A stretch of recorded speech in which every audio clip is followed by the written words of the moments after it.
Hello and welcome back to Book and Page. So we are on to our second Greek tragedy, which would be Sophocles' Oedipus Rex.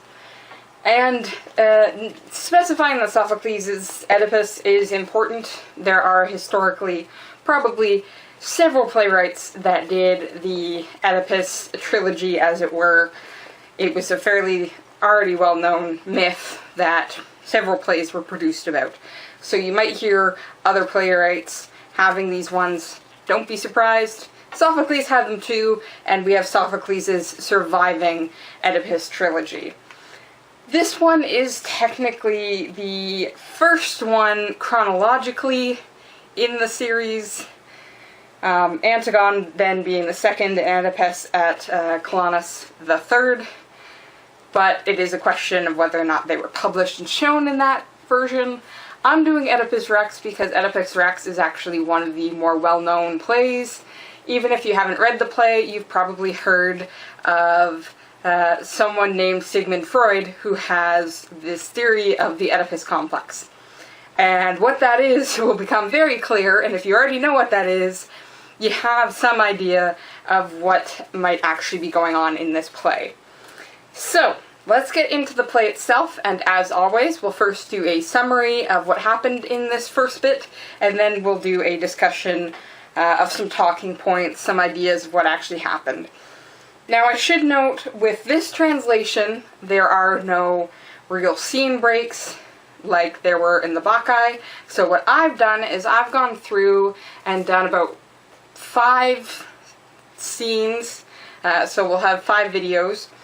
And how I've done that is I found sort of where the chorus has their big song moment towards the end of what would have been a scene right before somebody else steps onto the stage. So usually the stage is empty, the chorus does their bit, and then we have the entrance of another person, so I've cut it after the chorus, before that entrance, and I'm treating that sort of as the scenes for this play. So, like I said, I'm going to set this down because just flinging around is not going to help me right now, and let's do a summary of how this play actually starts. Okay, so we start with Oedipus coming on stage to find a priest of Zeus and a collection of children. And so he's sort of like, what y'all doing here? The scene seems to be set, of course, in front of his palace, so he's come out of his house to find all these people here. It turns out they're there to beg him to help because Thebes is suffering from a mysterious plague of some sort, and the people are dying. Yay! Oedipus says, yep, I'm aware of that, I'm aware of it, but they still insist that he can save them because it turns out he saved Thebes from the Sphinx prior to this point. So obviously, Sphinx, plague, you can do both, right? You can do both. So, like I said, Oedipus, aware of what's going on, and he says he's deeply wounded by it. His people are suffering it. He knows.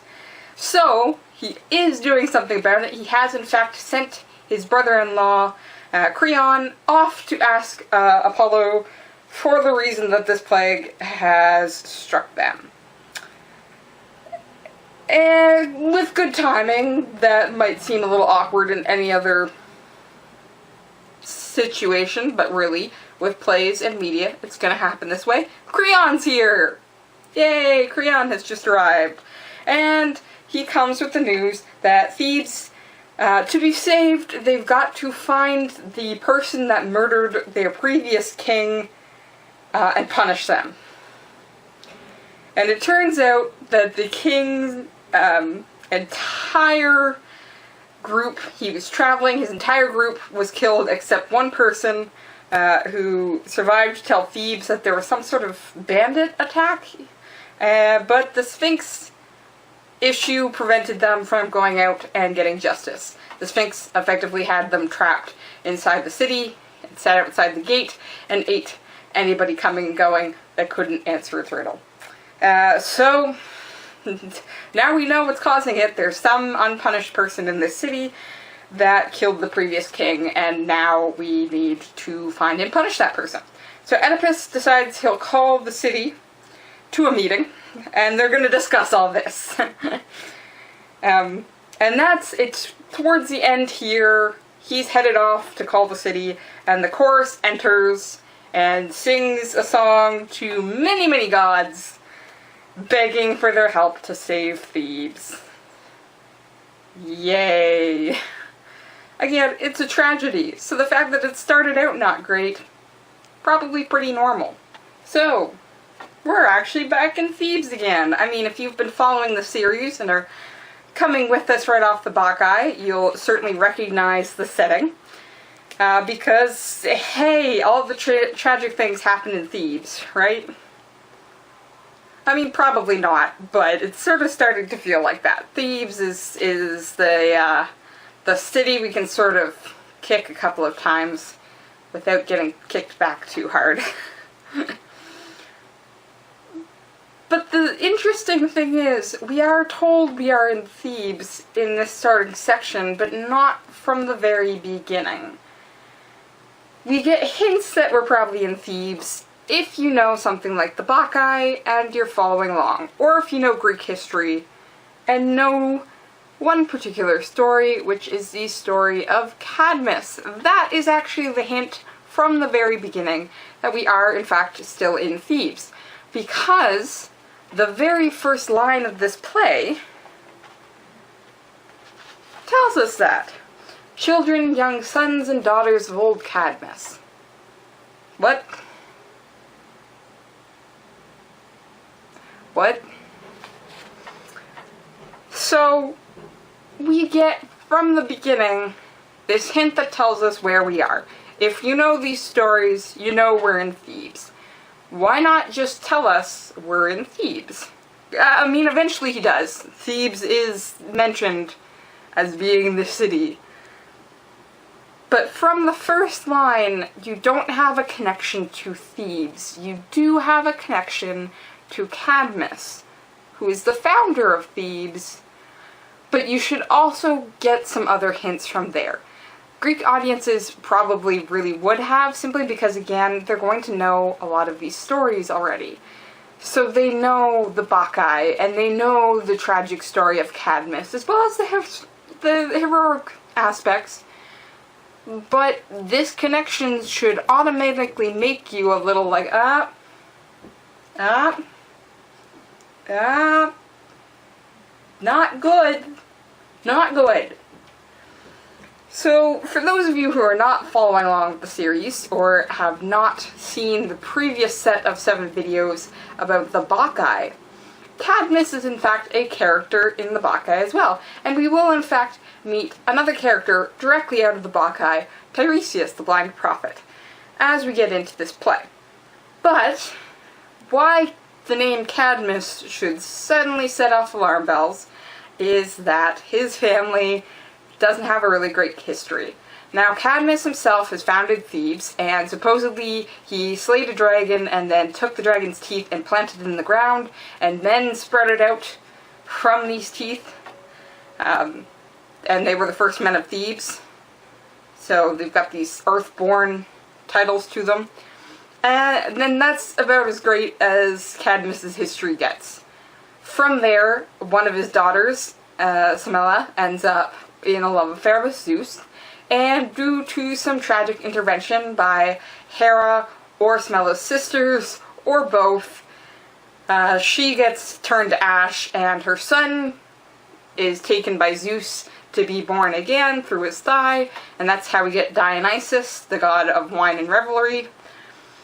And then in the Bacchae specifically, which has happened prior to this series happening, Dionysus comes back in, drives his aunts crazy, and all the other women of Thebes crazy, to the point where they kill Pentheus, the current son, the current king of Thebes, the grandson of Cadmus, who's in that play, who's gone off to do the Bacchic dance. So Pentheus is dead, and the Dionysus shows up again to send Cadmus and his wife out. They're exiled, and then he also sends Cadmus's remaining 3 daughters into their own exile. So, right from the beginning, with that knowledge, oh, you children of Cadmus, I would not like that association, please. I would, this family is not a good family to be counted as a part of. And yes, that whole children thing could be simply an association to the city itself, because Cadmus founded Thebes, he founded the families of the city, so he's a father in that sense. That's still, like, not a good association to be a part of. You should still be like, yeah, we're suffering again, because not only have you had the Bacchae happen, but you've had the Sphinx happen, and now you've got this plague happening. It's not great to live in Thebes. It's not great to be associated with Cadmus, but it is very smart of Sophocles here to use Cadmus rather than Thebes. Because if you say Thebes, again, if you've got the mytho-literacy available to you and you know the stories, Thebes is still going to sound like a warning tone. But the use of Cadmus here helps provide that warning where you're just like, something tragic's about to happen and I don't want to be a part of it. But it also reminds you that everyone here, currently involved, is human. It's not children of Dionysus, who is also part of the royal Theban family. Nope, it's children of Cadmus. You are human beings and you're suffering. So this is both tragic and probably pretty normal, but, like, for being normal, it's just as tragic. So, like, first line, children of Cadmus. Suddenly, not only do we know where we are, but we already get a sense this is not a happy story, but it's a human story, where human mistakes are involved and something's gone screwy and now we're all suffering for it. It's not a great message from the beginning, but again, you're reading and watching Greek tragedy. You really shouldn't be waiting for, like, the wedding at the end of it all. If there was a wedding at the end of it all, it would be Game of Thrones Red Wedding type deal. So, children of Cadmus. We're already feeling bad for these people and this family. So, are we part of this family? Our main character here, title character, titular character, Oedipus. Is he part of this family? And again, the sense that all the people of Thebes are part of Cadmus's family. Maybe we can say he is. He is the current king of Thebes. And, I mean, he successfully won that position when he freed the city from the Sphinx. So, already he's got some attachment to the city. But what else do we know about him? Well, the story of the Sphinx helps. Again, if you've got that mytho-literacy, it's useful. But Sophocles is also dropping a few hints here because of the Sphinx, right? So the Sphinx tells a riddle, eats you if you don't get it. Big terrifying thing. The fact that the entire city was trapped by it sort of says something, right? So what does it say about Oedipus? What do we know from our character going in? Well, he seems to be both intelligent and brave. I mean, he faced the Sphinx, and both of those things were necessary, but we're also getting a sense of that from his current actions. He's not the cowardly king that, like, hides in his, like, palaces, like, go away! These children would like to plead with you, go away! I don't want to talk with them! Get out! So, he's not hiding away from the suffering of the city. He is directly admitting that he sees to it, and he does seem to be trying to help. Because he's sending somebody to go and speak with Apollo. Why Apollo? Well, one, Apollo's, I I just combined oracles and Apollo to Apollicles. Maybe I'll just start using that rather than saying Apollo's oracles. But Apollo's oracles, it's, again, a fairly well-known Greek thing. The Oracle of Delphi was one of the biggest well-known oracles, but Apollo is the god of predictions and prophecy. So, that makes sense. Also, Apollo's arrows from his bow bring disease. I wonder who might be causing this plague disease in our city. It might be Apollo. It might be Apollo. We could at least, again, in the understanding of the gods, might be Apollo. So, the fact that Oedipus is not hiding, and he is very intelligently attempting to go to the source to figure out, why are you doing this? I mean, right away, in comparison to the Bacchae, Oedipus might be a little more involved here in a positive light than Pentheus was involved there. Yeah, so, we've got an intelligent and brave king of Thebes who's helped the people. Ooh. Huh. That's not sounding too good for our boy Oedipus, is it?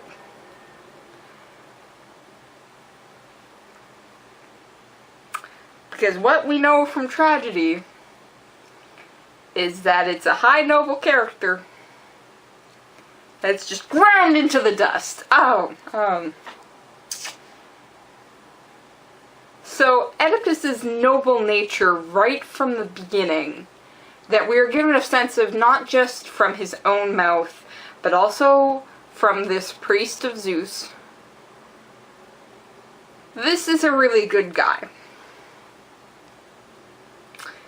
But something's gone wrong. Some mistakes have already been made.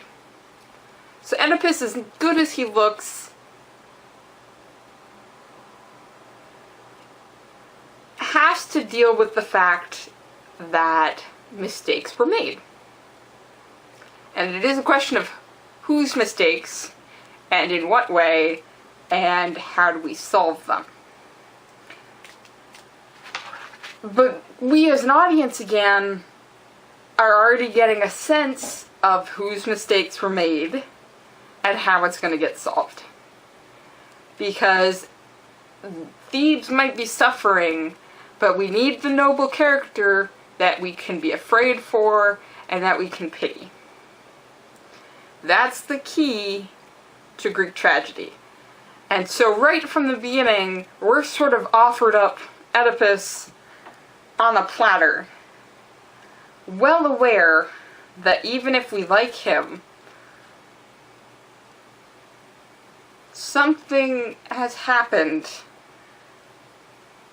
and even if we like him, he's still gonna suffer. It just becomes a question then for us of, are we seeing a Pentheus and a Cadmus?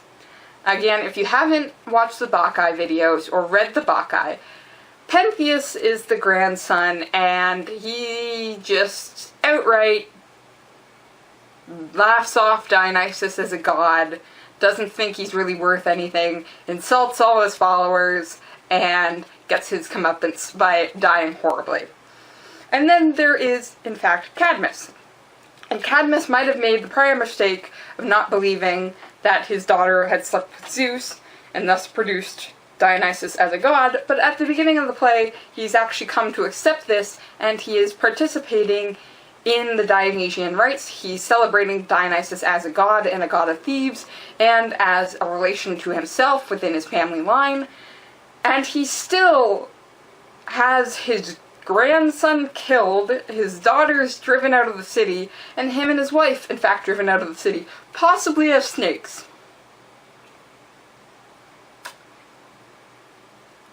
So it is a question of, like, how much does Oedipus, because we know Oedipus is the titular character. It's a Greek tragedy. He already seems pretty noble and be doing some good things for the city. We know Oedipus is going to go down. It's just a question for us, as we go through the play, of what did he do, how does he suffer for it, and how much of that suffering is in fact deserved. And I just find Pentheus and Cadmus are really good measures of that. Is he somebody like Cadmus who's attempting to make up for a mistake that he recognizes? Or is he Pentheus and laughing off this entire situation? Is he somewhere in between? Is he somewhere farther out than those two? That's what we gotta try and figure out.